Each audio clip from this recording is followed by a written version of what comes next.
জালেমকে কেউ যদি জালেম না বলে সেও জালেম। এমনকি জেনে শুনে কেউ যদি জালেমের পক্ষ নেয়, নবীজি বলেন সে আমার উম্মত থেকে খারিজ হয়ে যায়। এবার আপনি কি করবেন, আপনার সিদ্ধান্ত। প্রকাশ্য যে লোকটা জুলুম করেছে, নিজের উপরে জুলুম করেছে, পরিবারের উপরে, সমাজের উপরে, জনগণের উপরে, জালেমদের কোনো ক্ষমা আমরা করলেও হবে না, কারণ আল্লাহ নিজে মামলা দেবে জালেমের বিরুদ্ধে। কথাটা খুব ভয়ঙ্কর কথা, আল্লাহ নিজে মামলা দেবে। আপনি টের পাচ্ছেন? আমার তো এই আয়াত পড়ার পরে সূরা শূরার 42 নম্বর আয়াত, এই আয়াত পড়ার পরে আমার শরীর শিউরে ওঠে যে এদেশের 1628টা চেয়ারে যারা ছিল সবগুলো জালেম, একটাকেও আমি ভালো পাইনি। আমি বহু জায়গায় গিয়েছি, প্রত্যেকটাই জালেম ছিল। আরে প্রত্যেকটাই আল্লাহর মামলার আসামি। বলেন কেন? সূরা আলে ইমরানের 168 নম্বর আয়াতে আছে, 78 নম্বর আয়াত, ওয়ালা ইয়াহসাবান্নাল্লাযীনা কাফারু আন্নামা নুমলি লাহুম খায়রুল লিআনফুসিহিম ইন্নামা নুমলি লাহুম লিয়াজদাদু ইসমা ওয়া লাহুম আযাবুম মুহিন। আল্লাহ পাক বলেন, হে নবী, কাফেররা ধারণা করে, মনে করে, এই চিন্তা ভাবনা করে যে ক্ষমতা আল্লাহ তাদেরকে দিয়েছে, ক্ষমতায় বসিয়ে রেখেছে মনে হয় ভালোবেসে। অথচ না, তাদের এই ক্ষমতা দিয়ে যে জুলুম অত্যাচার গুলো হয়, আমার আল্লাহ বলেন আমি তাদের পাপ পরিপূর্ণ হয়ে যাক এইটা চাই, আর হয়েছেও তা। 15.5 বছরে পাপ একেবারে খাপের খাপ মিলে গেছে, আর জায়গা নেই। তখন আল্লাহ পাক বলেন লাহুম আযাবুম মুহিন, আমার শাস্তি তখন ভয়ঙ্কর অবস্থায়, অপমানিত অবস্থায় তাদেরকে পাকড়াও করেছে। 850 বছর আগে পালিয়েছিল লক্ষণ সেন, এত বছরের ভেতরে পৃথিবীতে কেউ পালায়নি, এইটা বাদ দিয়ে। কথা বলেন না কেন? এই জন্য বাস্তবতা এইটা। আল্লাহ পাক দেখেছেন যে পাপ আর জায়গা নেই পূর্ণ হওয়ার, পরিপূর্ণ হয়ে গেছে, তখন আল্লাহ ধরেছে একেবারে ধরার মতো। যারেই ধরে তারে এত অপমান করে, পৃথিবীতে এত অপমান কেউ হয়নি। আপনারা বলেন ওরা যারা ফাঁসি দিয়েছে, হ্যাঁ ফাঁসি যারা দিয়েছে, যে মানুষগুলো ফাঁসি হয়েছে প্রত্যেকেই বীরের মতো জীবন দিয়ে গেছে। আমাকে যে কারারক্ষী পাহারা দিত তার ভেতরে একজন আমি মুসলমান পেয়েছিলাম, কুতুবউদ্দিন, রাজবাড়িতে বাড়ি। বের হওয়ার কিছুদিন আগে আমারে বলছে, হামজা ভাই, আমি ওই সময় পাহারায় ছিলাম শহীদ মীর কাশেম আলীর। ওনাকে যেদিন ফাঁসি দেওয়া হবে সকাল রাত 10টা 1 মিনিটে, সন্ধ্যার সময় আমার ডিউটি শুরু হওয়ার পরে বললাম, স্যার আপনারা 3 ঘন্টা পরে ফাঁসি, আপনি প্রস্তুতি নেন। উনি আমারে বলছে, কারারক্ষী ভাই 3 ঘন্টা তো অনেক সময়, আপনি তো 2 ঘন্টা ঘুমালাম, আপনি আমারে ডাক দিয়ে দিয়েন 1 ঘন্টা আগে। আপনি আল্লাহর ওলি খুঁজে পান না? মাওলানা মামুনুল হক জেলখানায় আমার পাশের রুমে 3টা বছর মাঝে মাঝে এই কথা আমাকে জানাতো, হামজা ভাই এতদিন পর্যন্ত উল্টা পাল্টা ধারণা আমিও করেছি, এখন বাস্তবতা এসে দেখছি এদেশের সবচাইতে আল্লাহওয়ালা এবং ইমানদার মানুষ যাদের ফাঁসি দেওয়া হয়েছে জামাতের, তাদের যে ইমান কোন পর্যায়েরটা মাপার ক্ষমতা আমারও নেই। আমিও মানুষ হিসাবে মাঝে মাঝে ধৈর্যহারা হয়ে যায়। কিন্তু কি শোনালো কারারক্ষী, 3 ঘন্টা পরে যার ফাঁসি সে লোকটা বলছে আমি 2 ঘন্টা ঘুমালাম, আপনি আমারে ডাক দিয়েন। তার ঘুম আসে কি করে? আমরা ঘুমের বড়ি খেয়ে আমার ঘুম আসতো না, তাও তো আমার কোনো চিন্তা নেই। আর তার নিজের ছেলে ব্যারিস্টার আরমান গুম হয়ে আছে 8 বছর। তার স্ত্রী ওই সময় অসুস্থ, তার দলীয় লোকগুলো সব পালিয়ে পালিয়ে বেড়াচ্ছে, কেউ জেলখানায় ভর্তি আছে। বাংলাদেশের ভেতরে একটা ম্যাগনেট ছিল, হাজার লক্ষ মানুষের কর্মসংস্থান তৈরি করে দিয়েছে। সেই লোকটা মাত্র 3 ঘন্টা পরে ফাঁসি বলছে আমি ঘুমালাম। দেখলাম ঠিক 2 ঘন্টা পরে ডাক দিলাম, উনি উঠলেন, গোসল করার পরে ওযু করার পরে এসে নামাজ শেষ করে আমারে বলছে এবার চলেন। চলেন মানে আপনি যদি নিয়ে যেতে না পারেন তাহলে জল্লাদকে ডাক দেন, কারণ সময় আর বেশি নেই। মনে আছে শ্বশুর বাড়ি যাবে, তাড়াতাড়ি করছে। আমার ওই সময় আমাকে কারারক্ষী বলেছে, ভাই আমার তো মনে এখনো পর্যন্ত বিশ্বাস হয় না যে ঘুমাইলো কি করে, ওনার এত চিন্তায় ঘুম আসলো কি করে। আমি বলেছিলাম কুতুব ভাই, ঘুম কেন এসেছে আমি বুঝতে পেরেছি। সূরা হামিম সেজদার 30 নম্বর আয়াতে আল্লাহ 1500 বছর আগে তার ঘুমের কাহিনী জানিয়েছেন। ইন্নাল্লাযীনা ক্বালু রাব্বুনাল্লাহু সুম্মা ইসতাকামু তাতানাজ্জালু আলাইহিমুল মালাইকা। আল্লাহ পাক বলেন, অবশ্যই যারা এই কথা বলতে পারে আমাদের রব আল্লাহ, আর এর উপরে যারা টিকে থাকতে পারে।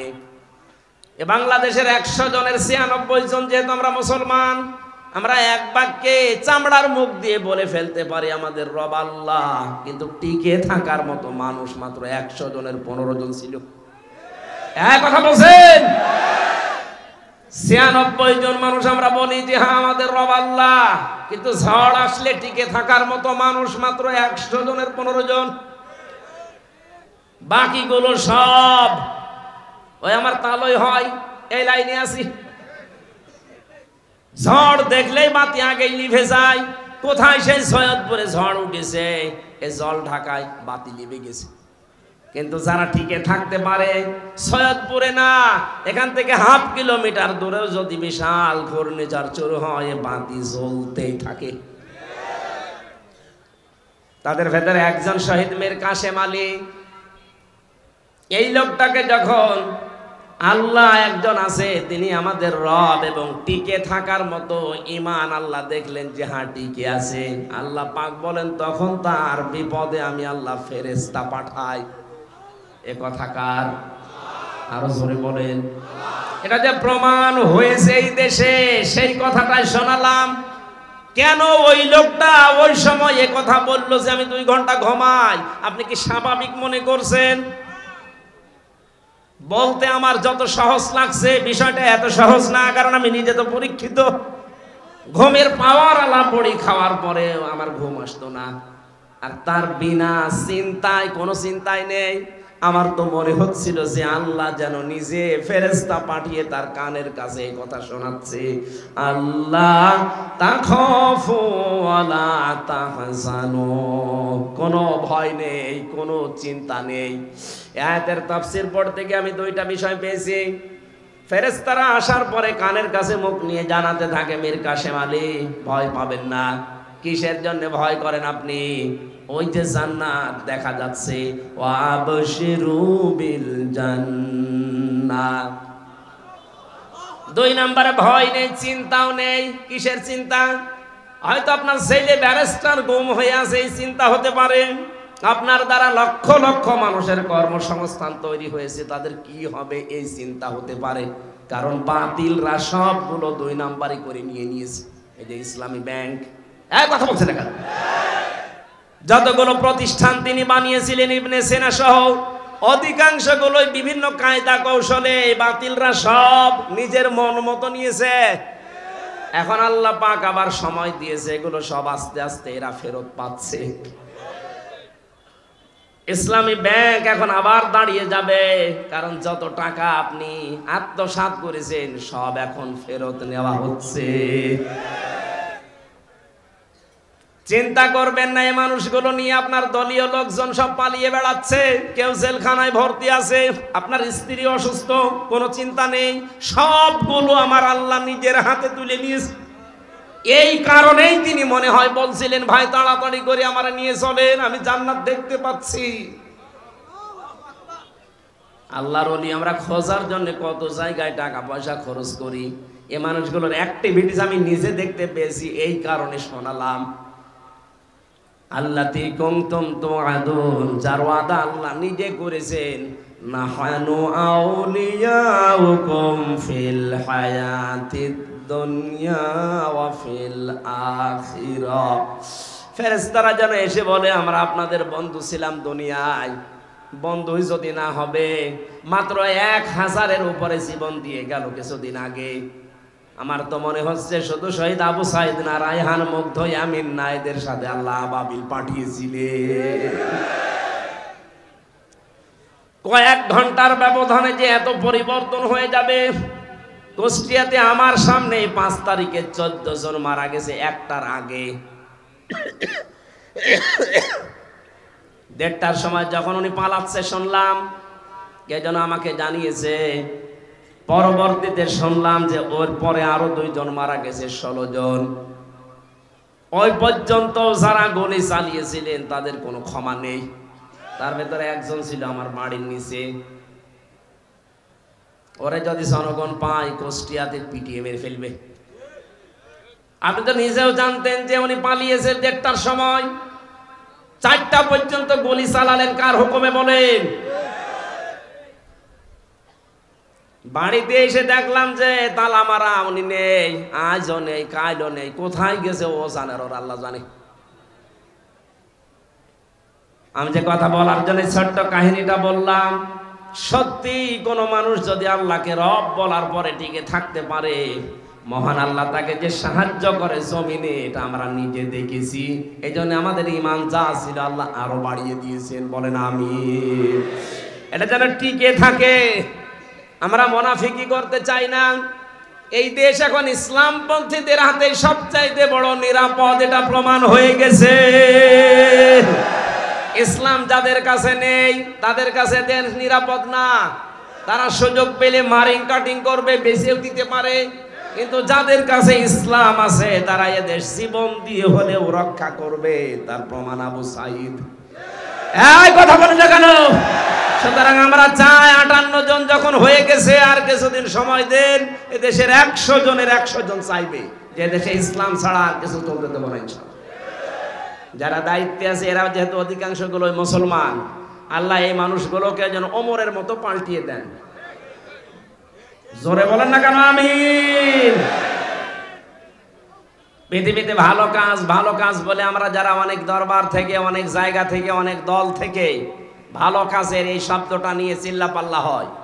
ভালো কাজ কোনটা, এইটা আজকে কোরআন দিয়ে আমরা জানবো। এরপরে সামনে আমাদের জীবন ওই ভালো কাজে লাগাবো ইনশাআল্লাহ।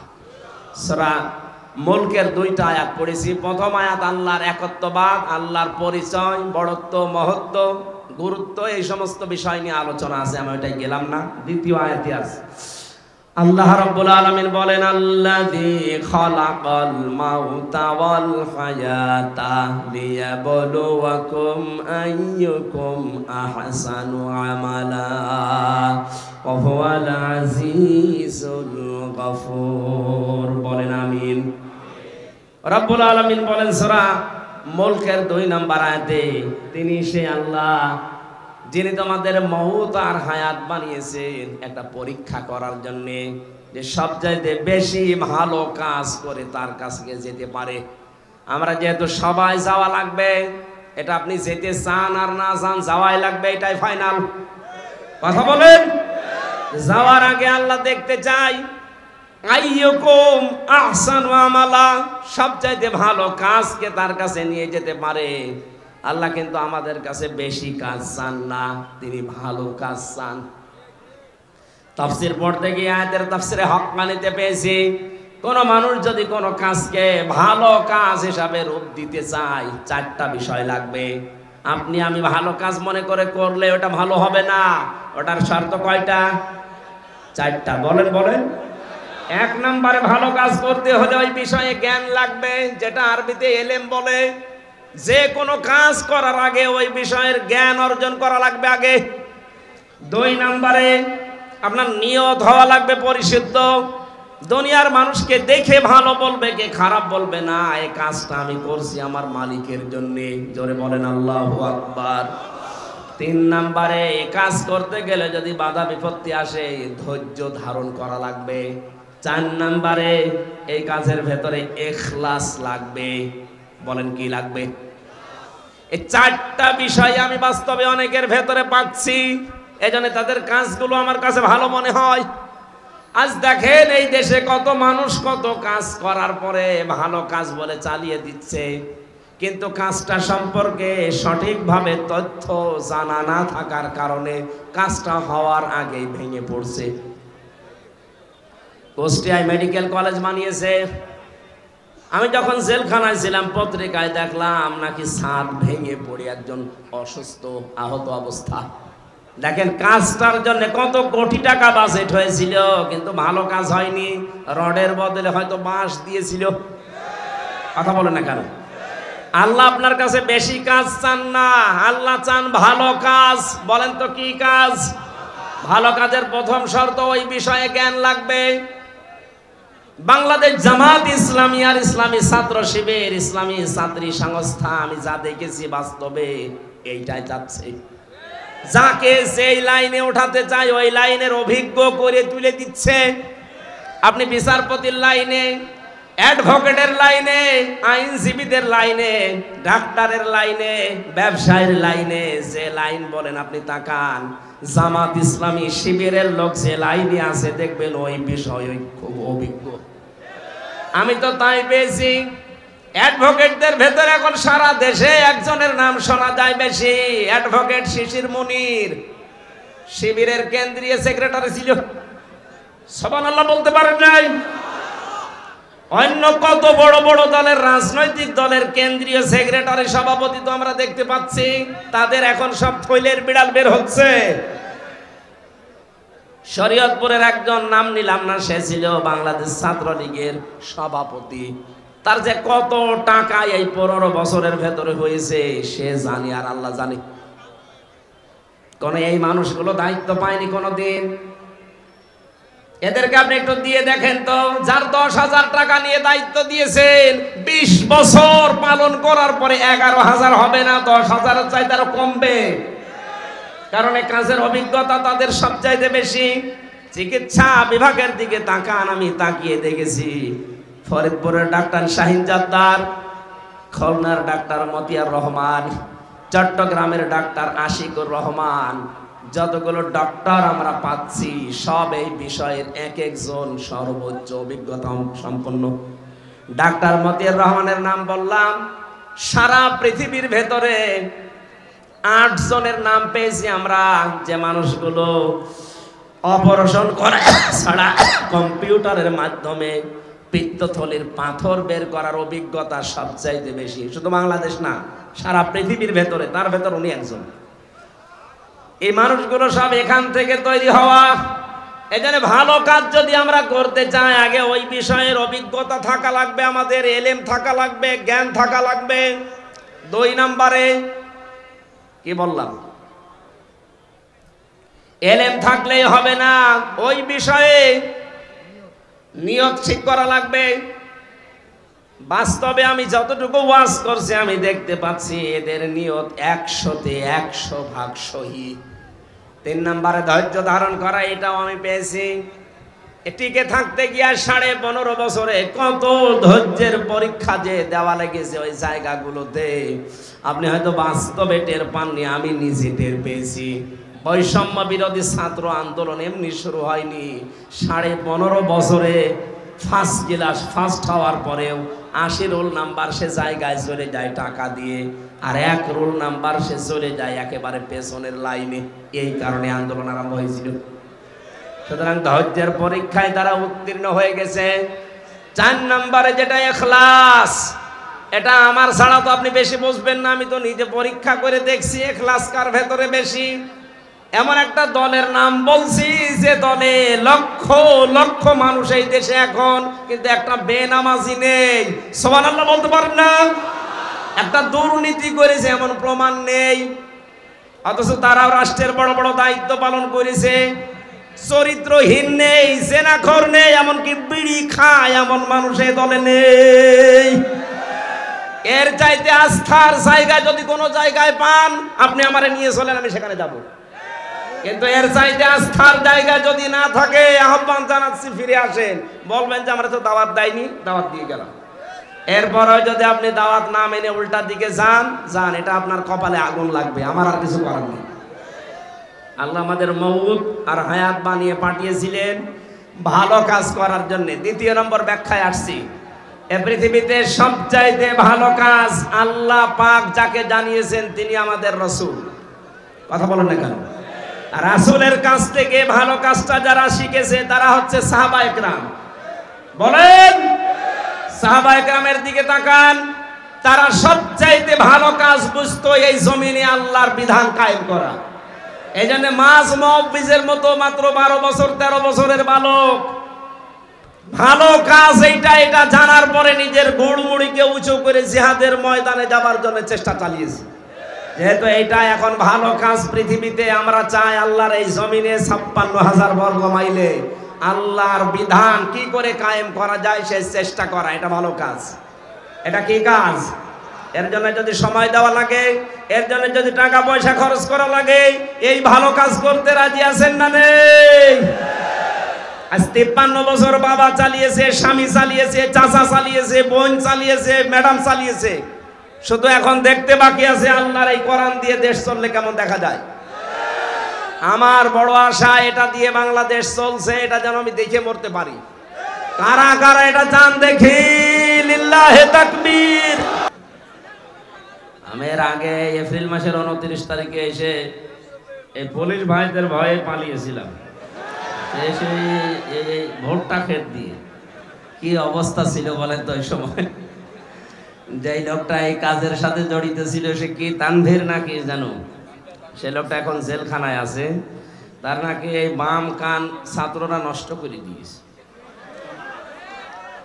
সুবহানাল্লাহ বলছি, কারণ এই লোকটার কারণে আমি ওই দিন এই হাজারো মানুষকে কোরআন শোনাতে পারিনি। আমার বাবার কথা শোনার জন্য এসেছিলাম, কোরআনের কথা শোনানোর জন্য আয়োজন ছিল, কিন্তু উনি কি কার ইশারায় কি করেছিলেন জানি না।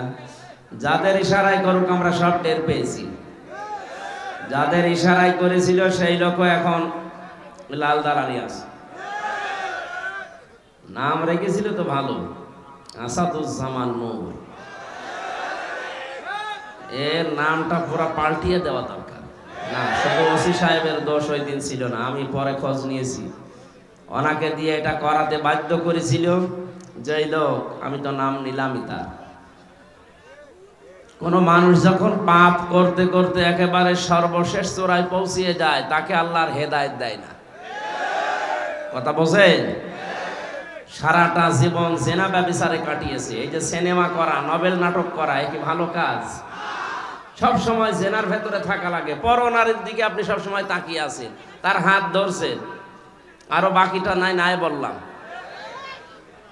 এই সমস্ত কাজে সারা জীবন যে কাটিয়েছে তারে আল্লাহ কোনোদিন ভালো বানায়? তারে তো হেদায়েত দেওয়ার আর কথা না। এই জন্য আল্লাহ তারে আর হেদায়েত দেবে না বলে আমরা মনে করি, কারণ আল্লাহু লা ইয়াহদিল কওমাজ জালিমিন। আল্লাহ জালেমদেরকে এখন পথ দেখাচ্ছেন না, ভবিষ্যতেও তিনি দেখাবেন না। যেহেতু বড় বড় জালেম যারা সবই পালিয়েছে, মাঝারি জালেম আর ছোট জালেম যারা ছিল এরা এখন সব তওবা করে ফিরে আসতেছে।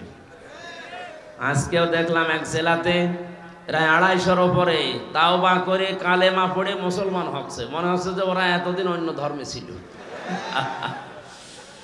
আমার বংশের, আমি তো কুষ্টিয়ায় বাড়ি, আমার বংশের প্রায় 100 জনের 98 জন এই জালেমদের দোসর ছিল।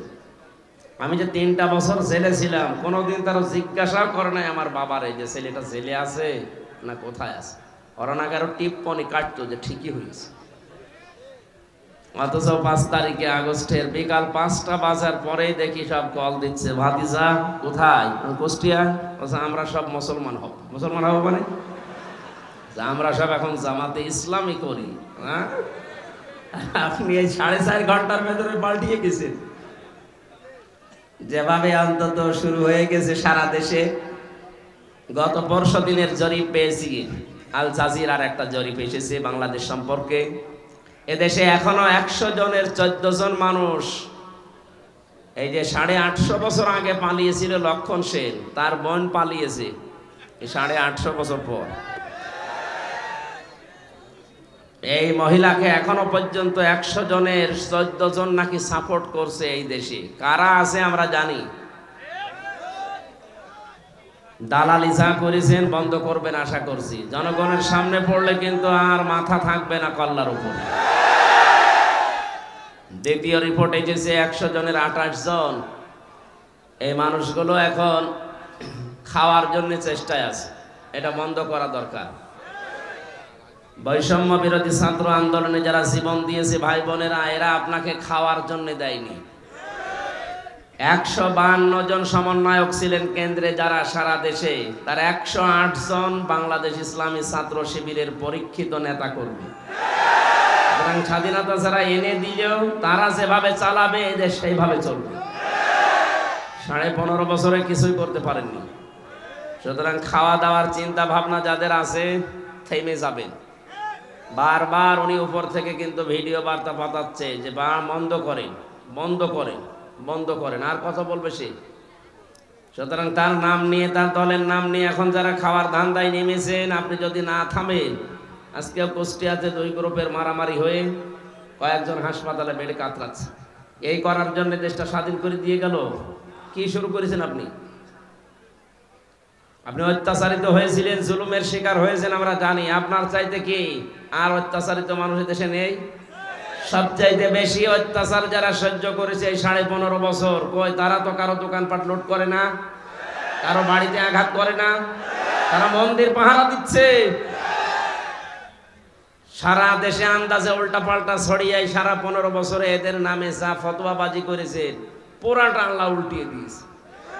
এতদিন এদের নাম দিত মানুষ জঙ্গি, অথচ বাস্তবতা এখন দেখছি এরাই জনগণের সঙ্গী। এই জন্য 100 জনের 58 জন মানুষ এখন ইসলাম চাচ্ছে এই দেশের রাষ্ট্রে।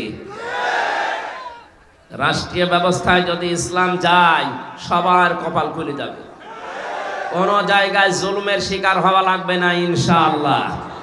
এই গ্যারান্টি কোরআন দিয়েছে 1500 বছর আগে। ফামান তাবিআ হুদায়া ফালা খাউফুন আলাইহিম ওয়ালা হুম ইয়াহজানুন। এটা যদি দায়িত্বে নিয়ে যেতে পারেন, এই কোরআনকে অনুসরণ করে যদি ব্যক্তি থেকে শুরু করে আন্তর্জাতিক জীবন পর্যন্ত আমরা চালাতে পারি, কোনো ভয় থাকবে না। যারা ভয় দেখাতে চাচ্ছে তারাই ভয় পাবে ইনশাআল্লাহ, কোনো চিন্তা থাকবে না। কিসের ভয়, কিসের চিন্তা?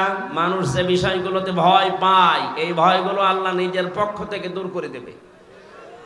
যেগুলো নিয়ে চিন্তা করে আল্লাহ নিজে ওই চিন্তাগুলো থেকে দূর করে তাকে নিরাপত্তা দেবে। ফালিয়াবুদু রাব্বা হাযাল বাইত আল্লাযী আত'আমাহুম মিন জু' ওয়া আমানাহুম মিন খাউফ। আমরা আমাদের রবের ইবাদত যদি মন মতো আরম্ভ করে দেই, যে সমস্ত ভয় আছে, ক্ষুধার ভয়, চিন্তা আছে, রাস্তায় বের হলে না জানি আবার খুন হয়ে যায় কিনা। চাচা এরশাদ বলেছিল না, ঘরে থাকলে খুন, বাইরে গেলে গুম। সে অবস্থা থাকবে না ইনশাআল্লাহ। আমরা শুধু এখন দেখতে চাই 100 জনের 58 জন যেহেতু চাচ্ছে দেশে ইসলাম আসুক, তাও 1 মাস এই 17-18 দিনের ব্যবধানে, বাকি কিছুদিন যেতে দেন।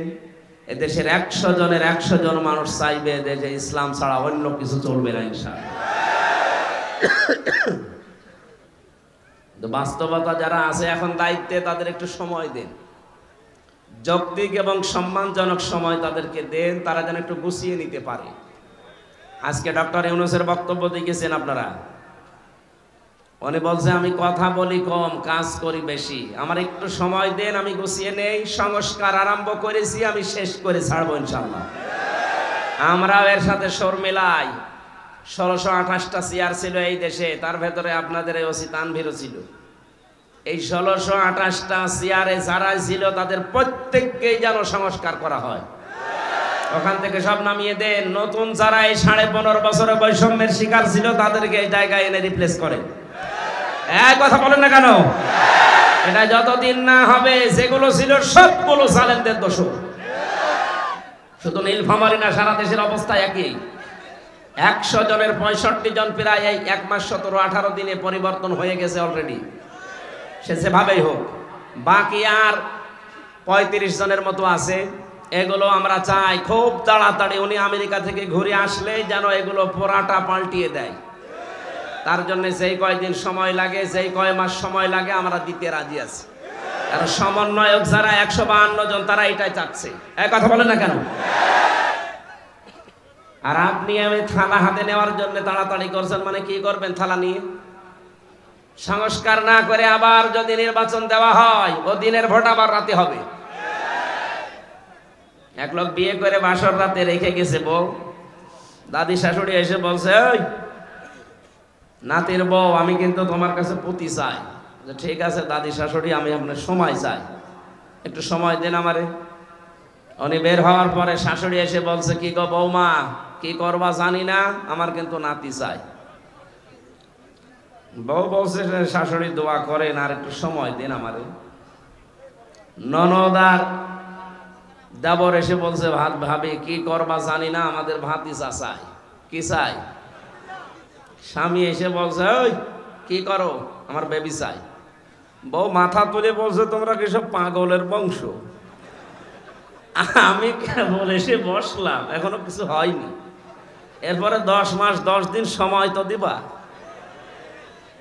কেউ এসে বলো আমার ভাতিজা চাই, কেউ নাতি চাই, কেউ পতি চাই, এখন তুমি বলছো আমার বেবি চাই। আমার তো সময়ই দেয়নি না, কেবল এসে বসলাম, এখনো কিছু হয়নি। আমি কি ওইগুলো সব ডাউনলোড করে নিয়ে আসবো? সময় দেবেন না তো? কেবল 15.5 বছরের জঞ্জাল দূর করায় 15.5 দিনে সম্ভব? সময় দেওয়া লাগবে না? তাই বলে আমরা বেশি সময় দিতে চাই না, যৌক্তিক একটা সময় দিতে চাই, সম্মানজনক সময় তারা যেন এই লেবেল করে আমাদের হাতে দিয়ে ওনারা যেন বিদায় নেয়, নাকি? ইনশাল্লাহ তাই হচ্ছে এবং হবে বলে আমরা আশা করছি। যে মানুষগুলোর এখন এই 1 মাস 12-13 দিন 17 দিন পরে যাদের চুলকানি উঠছে, এই কিছু রাম আর বামরা, এরা ডাক দিয়ে বলছে, না এগুলোর পেছনে সব শিবিরের কাজ। হ্যাঁ, শিবিরেরই কাজ এটা। কারণ যুদ্ধ ক্ষেত্রে কৌশল অবলম্বন করা এটা নবীর সুন্নাত। এই কথা বলেন না কেন? বিশ্ব নবী যেদিন মক্কা বিজয় করবেন, ওই দিন তিনি কাবা শরীফ থেকে অদূরে একটা জায়গায় তাঁবু টাঙিয়েছিলেন। 10,000 সাহাবী তার সাথে, সবার হাতে তরবারি ছিল। নবীজি বললেন, না এখানে কৌশল করা লাগবে, তোমরা এই রাতের বেলা এখানে তাঁবু টাঙাও, এই জায়গাতে তোমরা 3টা কাজ বেশি করবা, আর পরবর্তীতে তোমরা 3টা কাজ করবাই না। 1 নম্বরে কাজ করবা যেটা বেশি, পায়খানা বা টয়লেট এটা বানাবা একেবারেই কম, কয়েকটা। যেটা রান্না করে চুলা বলে, রান্নাঘর বলে, এটা বানাবা মন মতো। 10,000 মানুষ, এক একজন 5টা করে 10টা করে বানাও। আর আমার শত্রু আবু সুফিয়ান, এর বাড়িতে যদি কেউ আশ্রয় নেয় দেখো, তাহলে তাকে কিচ্ছু বলবো না। 1,500 বছর আগের এই ঘটনা ইতিহাসে পড়ার পর আমার মনে হয় এই 1,500 বছর পর 2024 সালে এদেশে যাকে দেখলে আল্লাহর কথা মনে হয়, সেই লোকটা বাস্তবে দেখিয়েছে। এই কথা বলছেন? আপনি তাকান, মিলে যাবে একেবারে খাপের খাপ। উনি অবলম্বন করেছিলেন কৌশল। ঢাকা বিশ্ববিদ্যালয়ের শিবিরের সভাপতি এই কয়েকদিন আগ পর্যন্ত কেউ জানতোই না, সে ফেরাউনের কোলে মোসা যেমন লালন পালন হয়েছে, আমার মনে হয় ওইভাবে উনি কাজ করেছে। তারে তো এদেশের প্রতিটি জনগণের অন্তত সংবর্ধনা দেওয়ার দরকার ছিল এই কৌশল অবলম্বন করার কারণে। আর না, অনেক মুনাফিক, অনেক জালেম এখন উল্টা পাল্টা ফতোয়া দিচ্ছে। হ্যাঁ, কেন? এতদিন তার পরিচয় গোপন ছিল, এতদিন মাথায় তুলে আপনি নাচিয়েছেন, এখন পরিচয়টা দেওয়ার পরে আপনার কি সমস্যা? কি? আমি চাই এদেশে ছাত্র দল যেমন প্রতিষ্ঠিত হোক, আমি চাই এদেশে চরমনার আন্দোলনের যারা ছাত্র আছে, ইসলামী শাসনতন্ত্র আন্দোলনের ছাত্র যারা, তারা প্রতিষ্ঠিত হোক। আমি ওইভাবে, আমার মন উদার, এজন্য চাই ইসলামী ছাত্র শিবির এদেশে ওইভাবে প্রতিষ্ঠিত হোক। আমার তো ছেলে নেই, আমার মেয়ে আছে। আমি চাই আমার মেয়েদেরকে মানুষের মতো মানুষ করার জন্য একটা সংগঠনের দেশে আমার মন মতো আছে, আমি ধাঁচে ধাঁচে পরীক্ষিত, সেটা ইসলামী ছাত্রী সংস্থা। আমি আপনাকে গ্যারান্টি দিচ্ছি, যদি শেষ বয়সে বৃদ্ধাশ্রমে যেতে না চান, যদি নিজের ছেলে নিজের মেয়েকে নেশাগ্রস্ত অবস্থায় দেখতে না চান, ইসলামী ছাত্রী সংস্থা, ইসলামী ছাত্র শিবিরে নির্দ্বিধায় দিয়ে দেন, আমি গ্যারান্টি দিচ্ছি এই 2টা কাজ জীবনে পাবেন না। একমাত্র ছাত্র সংস্থা বাংলাদেশে একটাই, অন্যগুলো আছে ইসলামী যারা আছে, কিন্তু এটা আমি পরীক্ষিত, এদের ভেতরে কোনো নেশাখোর নেই। আপনি আল্লাহর ওলি দেখার জন্য সেই বরিশাল চলে যান, আল্লাহর ওলি দেখার জন্য চলে যাচ্ছেন সেই চট্টগ্রামে, সিলেটে। কিসের আল্লাহর ওলি? আল্লাহর ওলি আপনার বাড়ির পাশে ওই ছেলেটা যে যুবক মানুষ 5 ওয়াক্ত নামাজ পড়ে আর তাহাজ্জুদ আদায় করছে। এটার ট্রেনিং দেওয়ার জন্য ইসলামী ছাত্র শিবির, ইসলামী ছাত্রী সংস্থা, এটা আল্লাহর নিয়ামত। আমি আবার বলছি, ছেলে আল্লাহ আমাকে দেয়নি, দুইটাই মেয়ে, এই দুইটাকে এরকম জায়গায় ভর্তি করে দেব। আমার জীবনের কোনো চিন্তা থাকবে না যে তাদের নিয়ে, কারণ ওইভাবেই তারা ধাসে ধাসে গড়ে তুলবে। 5 ওয়াক্ত নামাজ পড়লে রিপোর্ট লেখা লাগে যে আমি 5 ওয়াক্ত নামাজ পড়েছি। আমি পরীক্ষিত এই কারণে বলছি, কয়েকদিন আগে আমার একটা শপথ ছিল, কিন্তু হয়নি। 120টার উপরে আমরা প্রশ্ন দিয়েছিল পারিবারিক জীবন সম্পর্কে, 20টার উপরে। আমি সারা দেশে কোরআনের ওয়াজ করে বেড়াই, অথচ আমি এ পরীক্ষায় পাশ করতে পারলাম না। আমার সিরিয়াল আবার পেছিয়ে দিয়েছে। তাহলে যারা পাশ করেছে ওরা যদি সত্যি পাশ করে থাকে, তারা কোন ধাঁচের মানুষ আপনি টের পাচ্ছেন না? নবীজি যা করেছিলেন আমার মনে হচ্ছে 1500 বছর পরে তাই তাই করছে এই মানুষগুলো। এমনি এমনি আল্লাহ একেবারে সহজে বিজয় দিয়ে দিল। এর ভেতরে কত ঘাম, কত রক্ত, কত কৌশল, কত বুদ্ধি আপনি টের পাচ্ছেন? 15.5 বছর বহু চেষ্টা হয়েছে, কিচ্ছু হয়নি। জালেম আরো তার বৃদ্ধি বাড়িয়েছে। কথা বলেন। বিশ্ব নবী জানালেন তোমরা পায়খানা কম বানাবা আর চোলা বেশি বানাবা। ওই সময় আবু জেহেল তো আগেই মারা গেছে বদরে। মক্কা বিজয়ের সময় বেঁচে ছিল, কাফেরদের যে নেতৃত্বে ছিল এই লোকটার নাম আবু সুফিয়ান। খুব কৌশল বস্তু। রাতের বেলা গোয়েন্দাদেরকে 4 জনকে পাঠিয়েছে, যা তো দেখ মুহাম্মদ এসেছে নাকি মক্কা বিজয় করার জন্য, লোকজন কেমন আছে এটা একটু দেখে আয়। ওরা রাতের বেলা একটু হাফসা হাফসা দেখেন, পাহাড়ের পাদদেশ থেকে তাকিয়ে দেখছে মানুষ আর কয়জন তো জানে না তাঁবুর ভেতরে, শুধু চুলা গুনতেছে। রান্নাঘর 1 2 3 4, মানে এক একজন মানুষ বানিয়েছে 8টা 10টা করে। 10,000 মানুষ যদি 5টা করেও বানায়, বলেন কত? এই 50,000 গুনতে গুনতে ওদের রাত হয়ে গেছে, রাত 12টা 1টা। একটা কাজ হলো, 5 চুলা যদি এত হয় তো মানুষ কত আছে ও গুনে শেষ করা যাবে না। চল নেতারে বলি। নেতারা এসে বলছে যে কি মানুষের পরিমাণ আমরা জানি না, তাঁবুর ভেতরে কত কি আছে, খালি চুলা গুনিছি। রান্নাঘর গণনা করতে করতে রাত প্রায় অর্ধেক হয়ে গেছে, আমরা চলে আসলাম। মানুষের হিসাব আমরা জানি না। ধমক দিয়ে বলছে পাঠালাম তোদের মানুষ গণনা করতে, তোরা চুলা গুনলি, তোদের দিয়ে হবে না। আরো নতুন 4 জনকে ভোরবেলার দিকে পাঠিয়েছে, যা এবার দেখ। নবীজি জানিয়েছিলেন পায়খানা কম বানাবা। আর এ রাতে যেহেতু এ কাজে সবার যাওয়া লাগে, প্রাকৃতিক প্রয়োজন, এক একটা পায়খানার সামনে দাঁড়িয়ে আছে 200 500 700 করে। ওরা গণনা করছে লাইন, 4-5 লাইন গণনার পরে চিন্তা করছে এ তো কয়েক হাজার হয়ে গেল। আর তাঁবুর ভেতরে যে কত আছে ও আল্লাহ জানে, দরকার নেই। যে বলছে কত মানুষ আছে গণনা করতে পারেনি, কিন্তু পায়খানার সামনে যে লাইন, 4-5 লাইন গণার পরে আমাদের আর সহ্য হয়নি, চলে এসেছি। গণনা করতে পাঠালাম কি আর তোরা গুনলি কি? তোদের দিয়ে হবে না, আমি নিজে একা যাবো। সকালবেলা গেছি, রোদ পড়ছে যখন, চিকচিক করে তরবারির উপরে 10,000 মানুষ দাঁড়িয়ে আছে সকালবেলা। হযরতে আব্বাস রাদিয়াল্লাহু তাআলা আসছিলেন এই দৃশ্য দেখার জন্য। পাহাড়ের পাদদেশে দাঁড়িয়ে আবু সুফিয়ান তাকিয়ে দৃশ্য দেখে হযরত আব্বাসকে দেখতে পেলে বললেন, আব্বাস মনে হচ্ছে তোমার ভাইয়ের ছেলে ভাতিজা আজ বিশাল বাদশা হয়ে গেছে। তার মশান কি 10,000 তরবারি নিয়ে একা একা গিয়েছিল, অথচ আজকে এসেছে 10,000 মানুষ নিয়ে। হযরত আব্বাস ওই দিন বলেছিলেন, আবু সুফিয়ান তোমার চোখ তোমাকে ধোকা দিচ্ছে, ভালো করে চোখ মলন করে আবার একটু তাকিয়ে দেখো, এর নাম বাদশাহী না, এর নাম নবুয়ত। নবুয়তের শান আছে, এই জন্য তুমি এখনো দাঁড়িয়ে আছো। নবুয়ত যদি না হতো তাহলে তোমার মতো কাফের এই জায়গায় কল্লা নিয়ে বডির উপরে দাঁড়িয়ে থাকতে পারতে না। আগস্টের 5-এর পরে যারা ইসলাম বোঝেন না তারা কিন্তু উল্টাপাল্টা শুরু করেছিলেন, কিন্তু সত্যি যারা ইসলাম বোঝে 152 জনের ভেতরে 108 জন যারা তাকান তো, তারাও ঠিক এইটাই কায়েম করেছে। তারা দেখিয়েছে কিন্তু একটাকেও আঘাত করে নাই। শেষ পর্যন্ত লোকটা মুসলমান হয়ে গিয়েছিল। চিন্তা করেছেন কোথায়? শত্রুদের ঘরে আশ্রয় নিলে বলেছিলেন মাফ করে দিবা। এত বড় কঠোর এবং প্রকাশ্য শত্রু ছিল আবু সুফিয়ান। আমার তো মনে হচ্ছিল বা 5 তারিখের পর থেকে অন্য কিছু মনে হয় আমাদের দ্বারা হবে, কারণ আমার নিজেরও রাগ ছিল। 3টা বছর বিনা কারণে ওরা যা কষ্ট দিয়েছে আমারে, জেলখানা এমনি দিয়ে দিতে, 3 বছর না 10 বছর রেখে দিতে।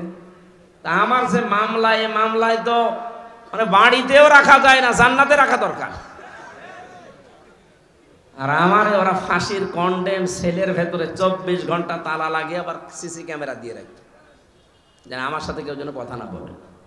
মাওলানা মামুনুল হক আর আমার এত কষ্ট দিয়েছে, রিমান্ডে তো দিয়েছে মাটির নিচে নিয়ে, জেলখানার ভেতরে। আর অধিকাংশ পড়তো আমাদের মালায়ন হিন্দু, দেবদাস, সুব্রত বালা, দেবদুলাল, আশিক কুমার, এ নামগুলো মুখস্থ হয়ে গেছে। 3 বছর এরাই ছিল আমার সামনে। মুসলমান দিত না, মনে করতো মুসলমান দিলে যদি ওর উপর একটু দয়া দেখায়, খাবার দাবারের যে অবস্থা মনে হতো কে যেন খাবারটা মাখিয়ে এরপরে দিয়েছে। অথচ উনি নিজেও আমার সাথে 4 দিন ছিলেন, ডাক্তার শফিকুর রহমান। এই লোকটা ঘোষণাই দিয়ে দিলেন যে আমরা আমার নিজের পক্ষ থেকে যা অত্যাচারিত হয়েছি আমার দলের পক্ষ থেকে সব আল্লাহর জন্য মাফ করে দিলাম। মনে হচ্ছে 1500 বছর আগে নবীজি নিজে মক্কায় দাঁড়িয়ে যেটা বলেছিলেন, লা তাসরিবা আলাইকুমুল ইয়াউম ইয়াগফিরুল্লাহু লাকুম, ঠিক সেই কথাটাই উনি বললেন, কোনো অভিযোগ নেই কারো উপরে, সব মাফ করে দিলাম। এই দৃশ্য দেখেই তো 15 থেকে 58 ভাগ এই কয়েকদিনের ভেতরে মানুষ সব ইসলামের দিকে আসতেছে, শুধু একটা দৃশ্যের কারণে। মানুষ লটপাট নিয়ে ব্যস্ত, মারামারি নিয়ে ব্যস্ত, আর উনি এই বুড়ো বয়সে 60, 62, 65 বছর বয়স ওনার, অথচ এই বয়সে সেই ফেনীতে গিয়ে হাঁটু পানির ভেতরে, গলা পানির ভেতরে মানুষের খোঁজ নিচ্ছে। কই দেশে আর মানুষ নেই? আমরা আগস্টের 5 তারিখের আগের জরিপ দেখেছিলাম। আন্তর্জাতিক বিশ্ব নিয়ে আমি যতটুকু লেখাপড়া করেছি, যতটুকু জানি, 257টা রাষ্ট্র পৃথিবীতে এখন, জাতিসংঘের আন্ডারে 195টা। বিশ্বে বহু দেশে আল্লাহ আমার এই ছোট জীবনে আমাকে নিয়েছে। 100 জনের 15 জন মানুষ চাইতো আগস্টের 5 তারিখের আগে যে এই দেশে ইসলাম কায়েম হোক। তোমার তো 1 মাস 16-17 দিনের ব্যবধানের গত পরশু দিনের রিপোর্ট আমি বানাইনি, আল জাজিরা আন্তর্জাতিক একটা রিপোর্ট দিয়েছে, দেশের রক্ষণ করে দেয়নি তারা, চিন্তা ভাবনা করে তারা দিয়েছে। 100 জনের 58 জন মানুষ এখন চাচ্ছে এই বাংলাদেশে আল্লাহর কোরআন কায়েম হোক। আর এটা কায়েম করার জন্য যিনি পালিয়েছে তার দ্বারা সম্ভব? এক কথা বলেন না কেন? সম্ভব যাদের জন্য, যাদের দ্বারা আপনি টের পাচ্ছেন না, যাদের দেখলে আল্লাহর কথা মনে হয়। এই লোকটার অ্যাক্টিভিটিস, এই লোকটার ইখলাস, এই লোকটার তাওয়াক্কুল, তার ইবাদত আমি নিজে দেখেছি। আমি এই বয়সে, আমার 33 বছর বয়স, 1-1.5 পারা দাঁড়িয়ে পড়তে গেলে আমার পায়ে ব্যথা হয়। আর উনি এক একটা সেজদায় 45 মিনিট 1 ঘন্টা সেজদায় পড়ে আছে। আমার বাবার চাইতেও বয়স বেশি, আমার বাবার 52, ওনার 62-র উপরে। এত বয়সে যদি ইবাদত করতে পারে, যৌবন বয়সে কি করেছে তার ইখলাস দেখেই তো আল্লাহ মানুষের মনের ভেতরে মহব্বত, ভালোবাসা ঢেলে দিয়েছে। প্রকাশ্য শত্রু, তারপরও সামনে গেলে নরম হয়ে যায়। কুষ্টিয়ায় গিয়েছিল কিছুদিন আগে, এক নজর দেখার জন্য হিন্দু পর্যন্ত পাগল যে একটু দেখতে দেন। এই ভালোবাসাটা পয়দা করেছে টাকা পয়সা দিয়ে। এই কথা বলেন। আল্লাহ বলেন, কোন মানুষ যখন ঈমান আর আমলে উত্তীর্ণ হয় তখন আমি আল্লাহ ওই লোকটার প্রতি সৃষ্টি জগতের ভেতরে একটা ভালোবাসা পয়দা করে দিই। এটা বাস্তব, আমরা এখন দেখলাম।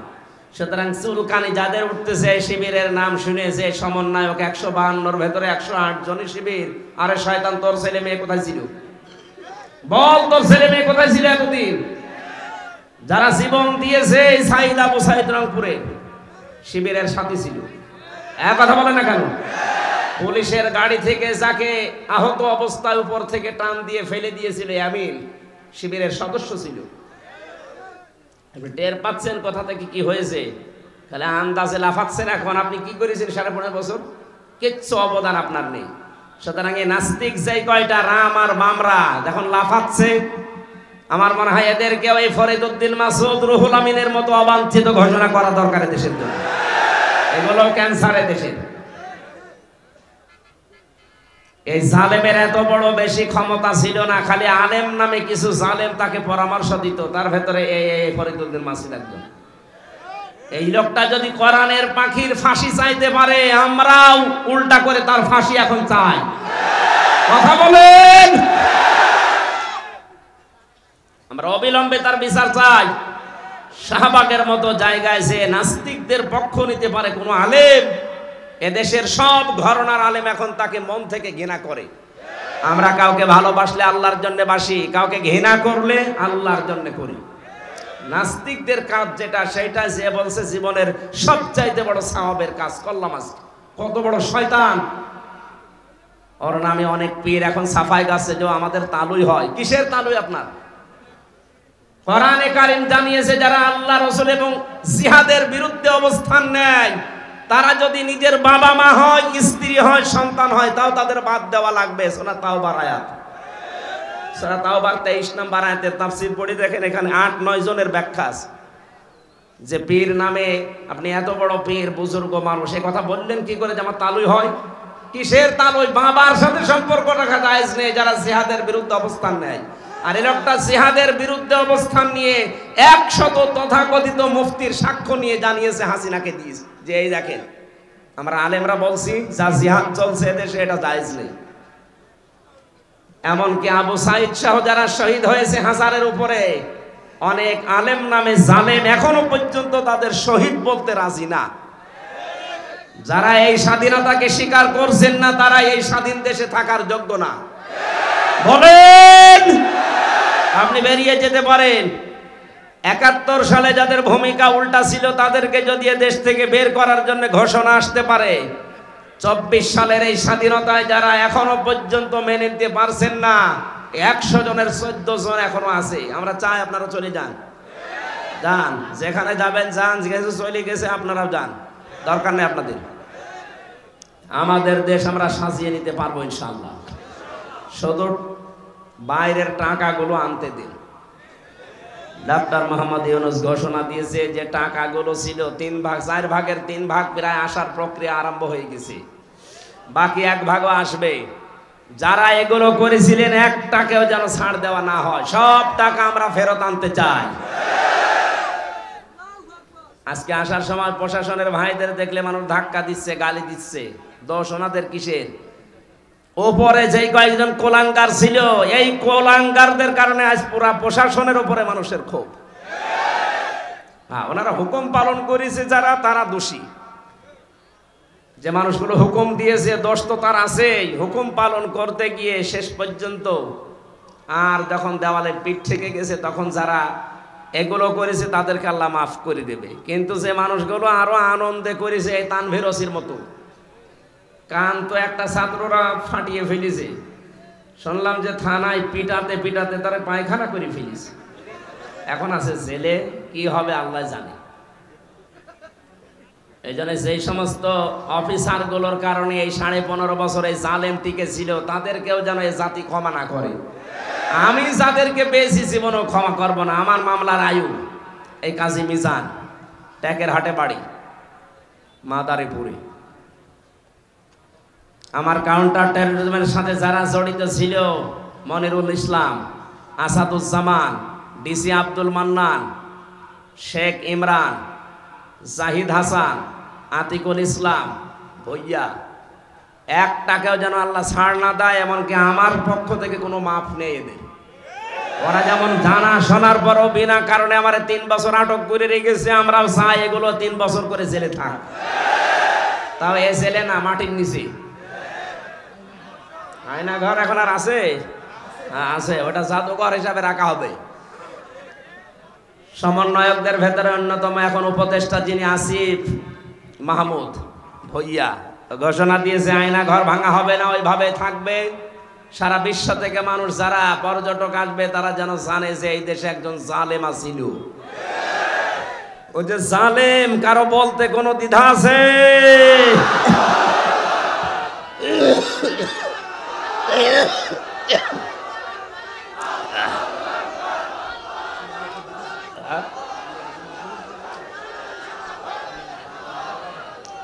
সম্মানিত মা বোন যারা এসেছেন, আপনাদের জন্য পৃথিবীতে ভালো কাজ এইটাই, আল্লাহর জমিনে আল্লাহর দিন কায়েমের জন্য আপনার সন্তান, আপনার স্বামী, আপনার ছেলে, আপনার জামাই, তাদেরকে আপনি রেডি করে দেবেন। আল্লাহ কবুল করুন, আল্লাহুম্মা আমিন।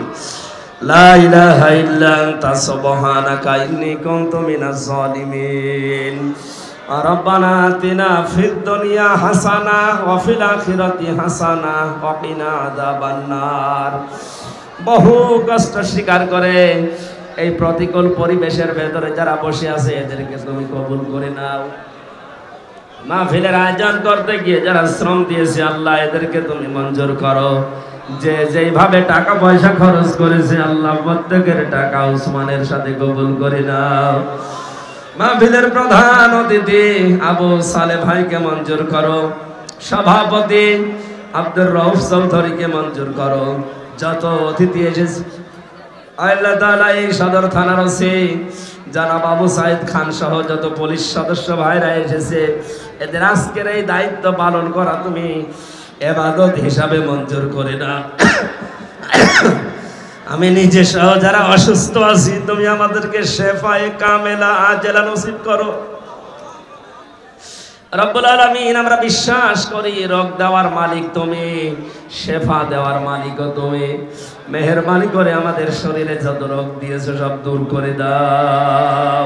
মাটির নিচে যারা ঘুমিয়ে আছে কোরআনের ইজ্জতে মাফ করে দাও। আমি আমার ঈমান থেকে কথা বলেছি আল্লাহ, আমি ইখলাস নিয়ে কথা বলার চেষ্টা চালিয়েছি।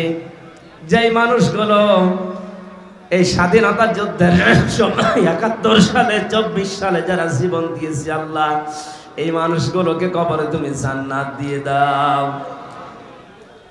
দোয়া চেয়েছে দেশনেত্রী বেগম খালেদা জিয়ার জন্য, ভীষণ অসুস্থ অবস্থায় আছে আল্লাহ, লক্ষ লক্ষ মানুষ তার জন্য দোয়া করছে, তুমি শেফা দিয়ে দাও। আবার সুস্থ অবস্থায় তুমি জনগণের কাছে তাকে ফিরিয়ে দাও। রব্বুল আলামিন শেষ কথা বলি, বাংলাদেশে কিয়ামতের আগে কোন জালেম যেন চেয়ারে বসতে না পারে।